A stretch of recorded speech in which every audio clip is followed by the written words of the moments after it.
Well, good morning, friends, and welcome to the June garden tour. So I'm standing here near the gate, and so you would enter through that gate. On your left side is Grace's garden. On the right side is the hydrangea room. And the first part of the hydrangea room is in full shade because it's covered by the canopy of this beautiful Macintosh tree. The first hydrangea that we see is Invincible Mini Mauvet. In the shade, it is more of a soft pink color, and it definitely is not blooming as much as the one in full sun. Right next to that one, the one that is currently white but which will quickly turn green, is Invincible Limetta. That is just such a great hydrangea. Really strong stems, no flopping, and such a great height. Another Invincible Mini Mauvet over on the bottom right-hand corner of your screen.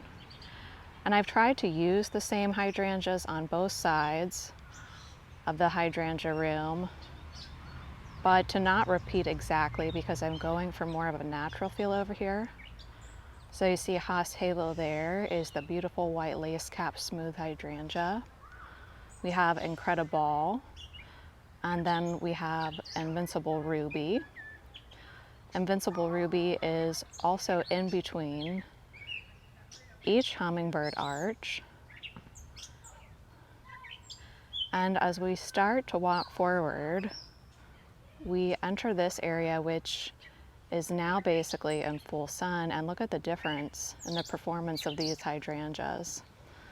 So here's my oldest smooth hydrangea. This is Haas Halo that I planted very early on. Just such a great hydrangea. Now here's Invincible Mini Mauvet in full sun. And you can really see the difference in the coloring. A lot more blooms, and those are the same exact age, so it's much bigger also. The soft, almost dusty pink hydrangea you see there by Grace is another one of my favorites, Invincible Spirit 2. Down below, right near these Foxy Foxglove, is Invincible Wee White. And in the distance is one that we added together last year, which is Invincible Lace. I really love that. And in the distance there, you see one called Annabelle. And I'll talk more about my thoughts on Annabelle once we get a little bit closer. So let me just back us up slowly here. I also have some boxwood and terracotta pots. The Foxy Foxglove is just getting started. I think I only have 3 blooming at the moment. They were a little overcrowded with some of the magic lime green feverfew, which you see at the end of the garden there. So now that I've cut all that for arrangements, I think they'll start blooming. We have some astilbe in this garden. I'm sorry, I can't really remember the cultivar. I really like to grow astilbe from bare root. It really takes well to being planted from bare root. Here's a close-up on Haas Halo. Isn't that beautiful? So delicate, just ever so delightful. I can give you a close-up on all of these hydrangeas too if you like. That way, if you're shopping for one and you're wondering what they might look like after a couple years, you can see them up close and personal. And so this one is Incredible. So much better than Annabelle there in the distance. I would never buy Annabelle again. I have about 10 stakes in that hydrangea, and you can see it's still falling all over the place. I do have some calla lilies in here. This calla lily is Peach Pizzazz. Honestly, I'm not sure why I put peach flowers in this garden, but it's great to have some calla lilies around for cutting. And I love the bold texture that the foliage brings to the garden. It lends a nice tropical feel to the area. We also do have some snapdragons and some sweet william for cutting in this garden. And there's the view of the new stone rug. So now let's go ahead and walk through Hummingbird Way. The honeysuckle that I have planted on either side of these arches. These arches are from Plow and Hearth. They come with gates, but I chose to use them as arbors and create this tunnel. Last year I grew cup and saucer vine up them, and that was really fun, but this year I just decided to stick with the honeysuckle. You can see the magic lime green feverfew starting to go over now, but I really love having the foxy foxglove and the sweet william over in this garden. In case you're new here, I love growing things from seed, and almost all the flowers that you see in my garden, whether they be grown from seed, bulb, corm, tuber, root, what have you, I sell most of them at our farm stand. So my garden tours are a little bit different than some other garden tours you might see on YouTube, because you are seeing what remains in my garden after I've cut all the cut flowers that are located within my landscape. Like you see one straw flower there in the distance, because I've been cutting on a lot of them. So this stone rug I put in this year, and this was really just a place to honor my grandmother. My grandma's name was Martha Miller, and so, oh no, you can't see it anymore. Hold on, let me clear the way. I think it's hard to see in there at the moment, but her stone that was located at the front of her garden that says the Millers and has a hummingbird on it was the inspiration for this area. So I just started with that stone and gathered more stone and created this rug. I specifically chose this particular lamb's ear because this lamb's ear belonged to her. It was from her garden. And this little angel here was also hers. We have some Verbena bonariensis, and you know what? The goldfinches, and I have some footage of this for you, the goldfinches are just loving the Verbena bonariensis this year, and they're also loving the bachelor's buttons. So the bachelor's buttons need cut back, but I don't have the heart to do it because there's all these birds enjoying it. So we have a Gatsby Gal oak leaf there on the left-hand side of your screen. The blooms on Annabelle versus Incredible are bigger, but the stems, and maybe too it's where I live in a really rainy, humid climate. In fact, it's going to be raining all day tomorrow. But in that kind of a climate, Annabelle just does not hold up well. In front of that, I did have some Clarkia planted. I pulled that out, it was all done. I also had some Bupleurum planted, but we cut that the other day and sold it at the flower stand. And so now all that remains is this beautiful hedge of catmint, which probably needs sheared back at the moment, but I can't bring myself to do it once again because it's just covered with bees. Now pretty soon we'll shift gears and travel down the main flower walk through the other gate. But for now, let me show you this other view of the hydrangea room before we go over there. So here's a look at the hydrangea room from the other direction. Really happy with Invincible Lace hydrangea. I'm trying to think about where I can add some more of these into the garden.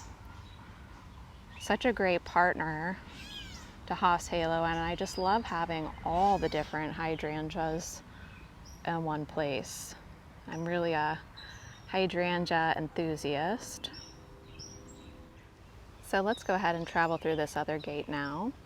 This is the area that I call the main flower walk, and I've been doing a lot of moving in this area. Right here we have Eastern Moon Lily, a gorgeous trumpet lily with a very light fragrance.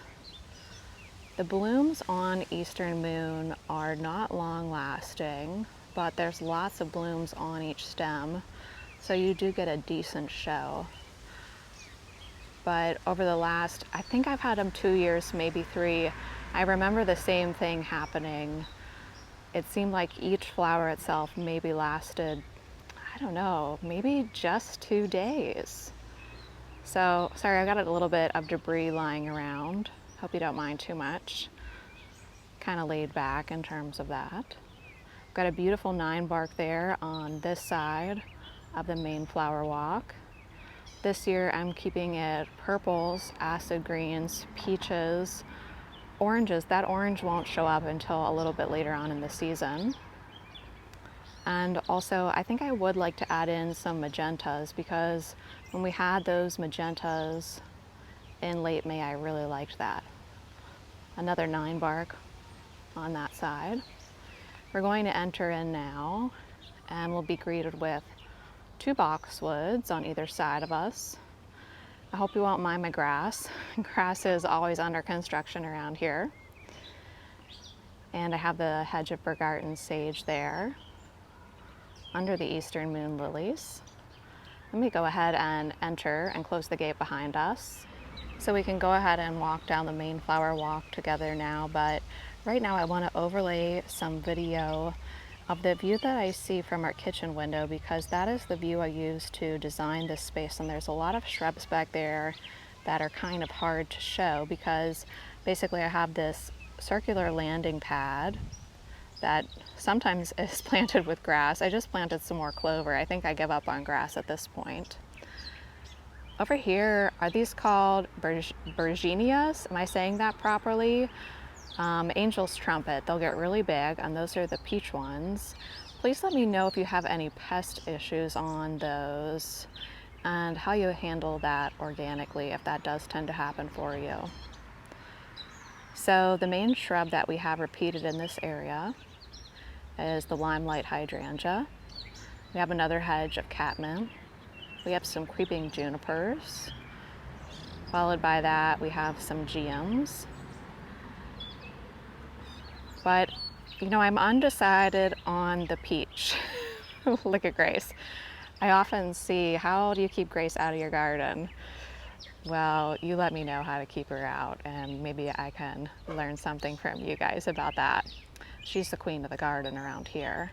But these are Dalmatian peach foxgloves.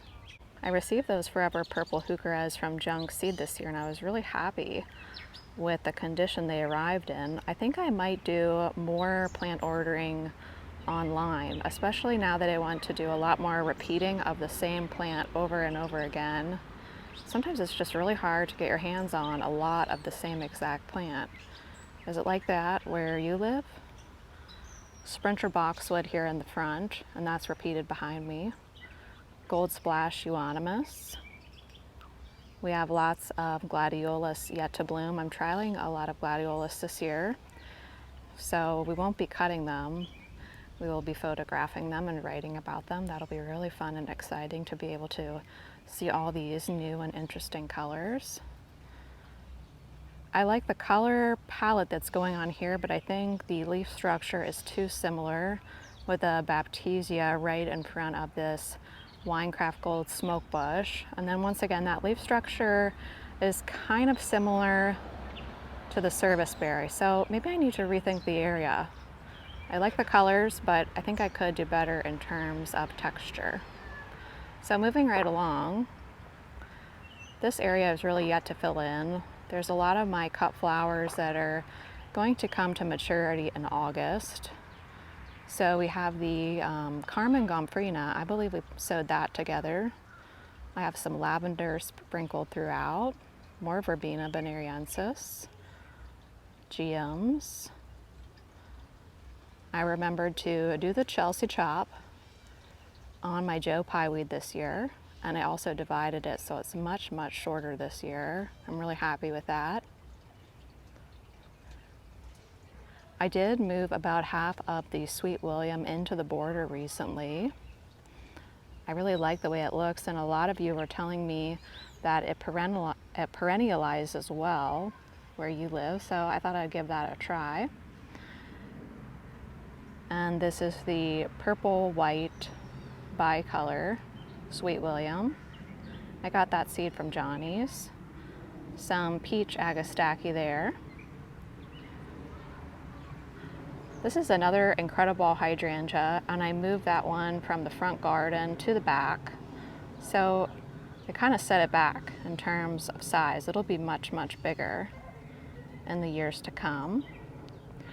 I think Grace wants us to continue on and see some beautiful Veronica here. Let me know if you recognize this particular Veronica.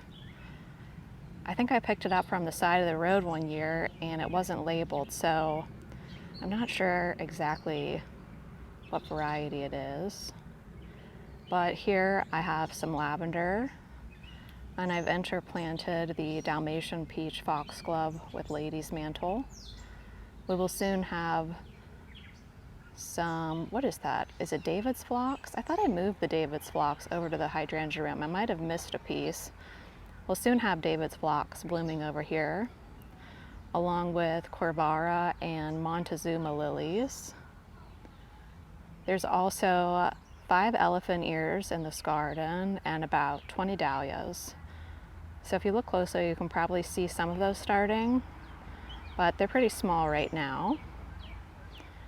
So things really change around here a lot weekly. I could probably do a weekly garden tour and it would be totally different. In fact, as we walk toward the raised beds, I'll now overlay some footage of some things that we cut from the raised bed garden this year.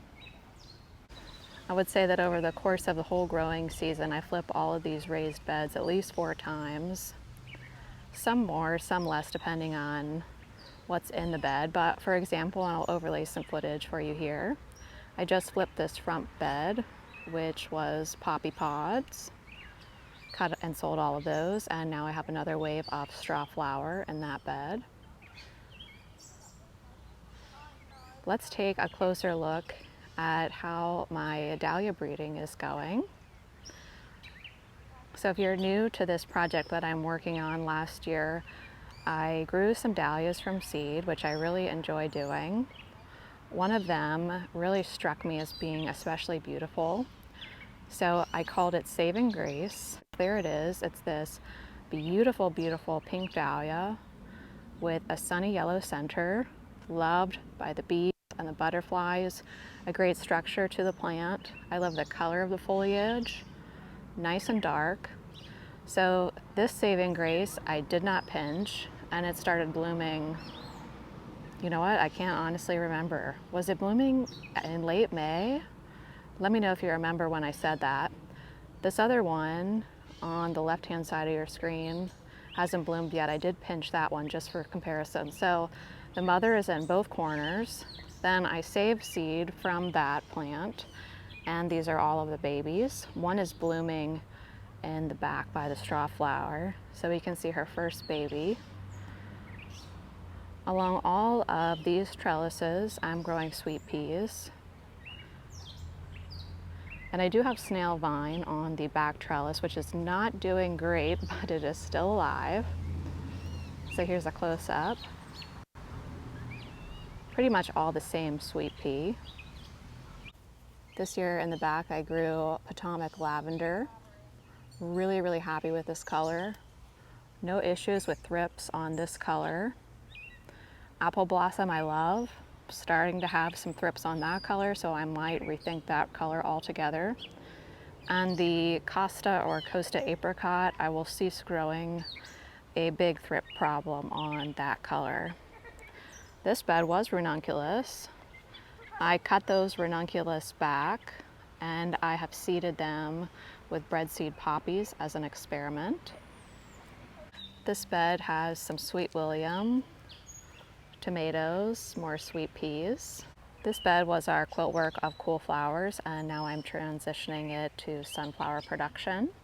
These 2 central beds I've just started to flip. You might recall that we had Orlea and Buplurum in the one on the left. I just very recently pulled those and replanted them with zinnias. The bachelor's buttons don't look great, but I'm keeping them in for one final cut for the 4th of July, and as soon as that happens, we will go ahead, take these out, and replace them with another wave of sunflowers. But here's the look from the back deck. So around my compost pile, I have the apricot straw flower planted. Some of them are a softer peach, and some of them are a more vibrant orange, but I really like all of them, and I just feel so good about tucking these into arrangements and selling them, knowing that they will just last forever for the customer if they like. Back here, this is kind of just a new area that I'm just starting to cultivate, but we do have Saving Grace's first baby back here, getting eaten a little bit. Well, getting eaten a lot, but there it is. Looks similar to Saving Grace, but a different color. So it'll be really excited to see all these bloom. Don't you just love those straw flowers though? I think it's been a long time since we took a look at the hydrangea annex, and I have done absolutely no work over here at all. I accidentally mulched this area, forgetting that when the Coosa dogwood sheds its bracts, it kind of makes a mess. So I almost need to maybe move that around and mix it in with the mulch. But I do have some awesome Peruvian daffodils in this area. This is where I stuck almost all of my Peruvian daffodil bulbs this year. I think I stored 6 bulbs last year. I wish these flowers lasted longer, but they sure do look cool. And I don't want to ruin the surprise, but I think I can show you kind of a brief look at how Grace's garden looks. And I will show you the new and improved orchard in the next video. But for now, let's go ahead and go through the gate on the right and take a look at the driveway garden and the front garden, where I have Sunflower Steve's sunflowers in bloom. This is what I refer to very uncreatively as the driveway garden. Perhaps we should think of a different name. Over here, I'm going for a park-like feel that is full of cut flowers. So especially in this landscape garden, I have cut pretty much every single flower that is available and ready for cutting. I hope you can see that there is an enormous amount of lilies in this area, and we have cut all the ones that are ready. This garden has a really informal park-like feel, which is what I'm after, but I wanted to bring in a little bit of structure and definitely more evergreen interest. So just recently I planted this beautiful yew hedge, and it's in a semicircle, and it just goes all around the Invincible Spirit 2 hedge. There's also a very informal meandering path that travels through this garden.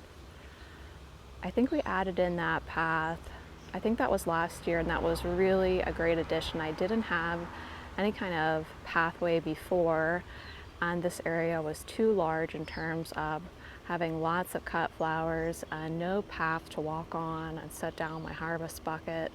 So I think the addition of this path made a big difference.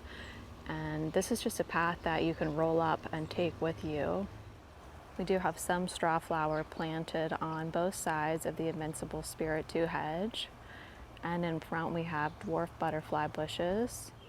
And lily season will wrap up with the rose lilies and the stargazer lilies, which are all located in the front of this garden.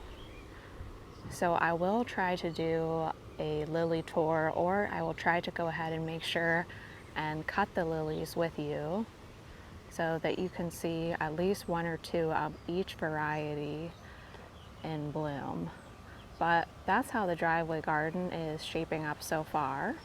I thought it would be nice to grow Steve's sunflowers in the front garden this year, kind of to attract customers and really show them his beautiful blooms. So this is his Van Gogh Fantasy Mix. Some are singles. Some have those amazing fluffy middles, but they're all really interesting colors. And the colors up here are quite hot. So I have yellows, oranges, rusts. The lily that I have throughout here, I believe I made a video of it last year, is Lavon. So hopefully those colors will look nice together. And I have some milkweed in here.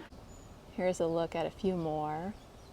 This area is, I would say, about 4 hours of sun and then shade. So the sunflowers are on the shorter side because of that, but they're still doing well and a good size for cutting. I really like this one, and you can see I'm battling some mimosa tree seedlings there in the background. And I'm gonna update you on the moving, not moving situation in the following video where we have the big renovation. Also, we have some crinum in bloom.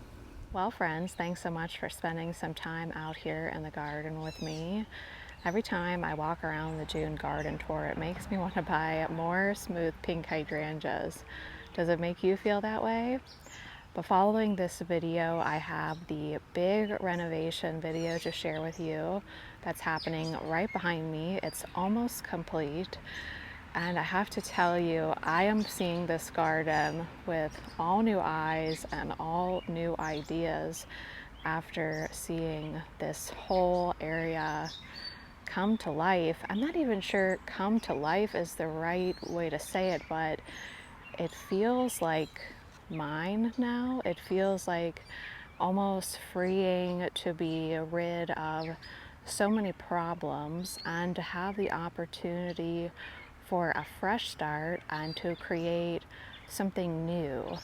I'm almost excited for winter this year because I feel like I'll just be dreaming and scheming of all the new areas that I want to create. And I even have a formal white garden in mind for an area that I would have never thought to turn into a garden. But friends, for now, I better get back inside to Miss Grace. We haven't watched this week's Gardener's World yet, so I think it's time for a cup of decaf and some homemade brownies. I hope you all have a wonderful day out there in your gardens, and I'll see you back here for some garden design renovations, some flower stand setups, and I'm also taking us on a field trip to another state sometime really soon. So friends, have a wonderful day out there in your gardens, and just know how thankful I am for each and every one of you. Bye friends.